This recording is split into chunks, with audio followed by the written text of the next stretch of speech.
다윗이 자신의 잘못을 감추기 위해 우리아를 전쟁에서 죽게 되도록 했습니다.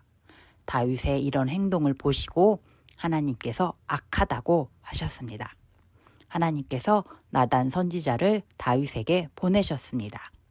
나단 선지자는 다윗에게 가서 한 성읍에 사는 부자와 가난한 사람에 대한 이야기를 해줍니다. 한 성읍에 두 사람이 있었습니다.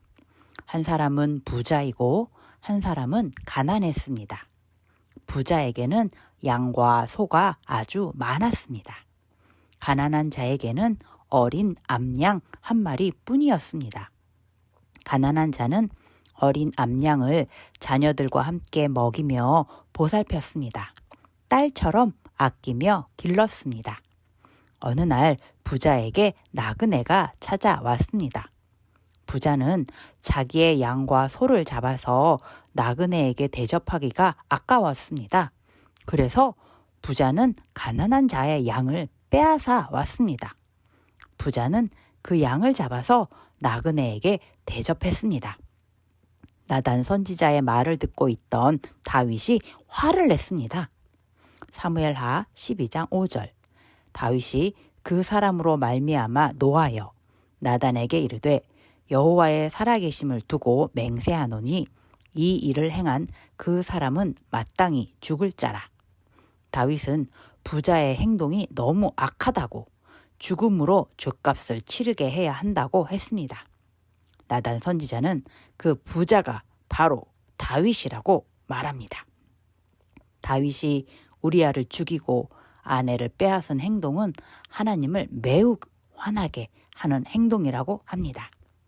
다윗의 행동은 그동안 다윗을 보호하시고 이스라엘의 왕으로 삼아주신 하나님께 대한 배신이라고 합니다. 살아계신 하나님을 존중하는 자라면 해서는 안 되는 나쁜 일이었습니다. 하나님께서 다윗에게 벌을 내리시기로 결정하셨습니다. 사무엘하 12장 10절. 이제 네가 나를 업신여기고 햇사람 우리아의 아내를 빼앗아 네 아내로 삼았은즉 칼이 네 집에서 영원토록 떠나지 아니하리라 하셨고. 사무엘하 12장 14절. 이 일로 말미암아 여호와의 원수가 크게 비방할 거리를 얻게 하였으니 당신이 낳은 아이가 반드시 죽으리라 하고. 밧세바가 낳게 될 다윗의 아이는 죽게 된다고 하십니다. 그리고 다윗의 후손들도 칼로 죽게 될 것이라고 하십니다. 밧세바가 아이를 낳았습니다. 많이 아픕니다. 사무엘하 12장 16절. 다윗이 그 아이를 위하여 하나님께 간구하되 다윗이 금식하고 안에 들어가서 밤새도록 땅에 엎드렸으니.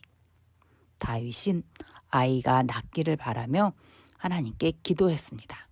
먹지도 마시지도 않고 매일매일 계속 기도했습니다. 7일째 되던 날 아이가 죽었습니다. 하나님께서 말씀하시던 대로 아이가 죽었습니다. 다윗은 어떻게 했을까요? 사무엘하 12장 20절. 다윗이 땅에서 일어나 몸을 씻고 기름을 바르고 의복을 갈아입고 여호와의 전에 들어가서 경배하고 왕궁으로 돌아와 명령하고 음식을 그 앞에 차리게 하고 먹은지라. 다윗은 더 이상 슬퍼하지 않았습니다. 하나님의 결정을 경배했습니다.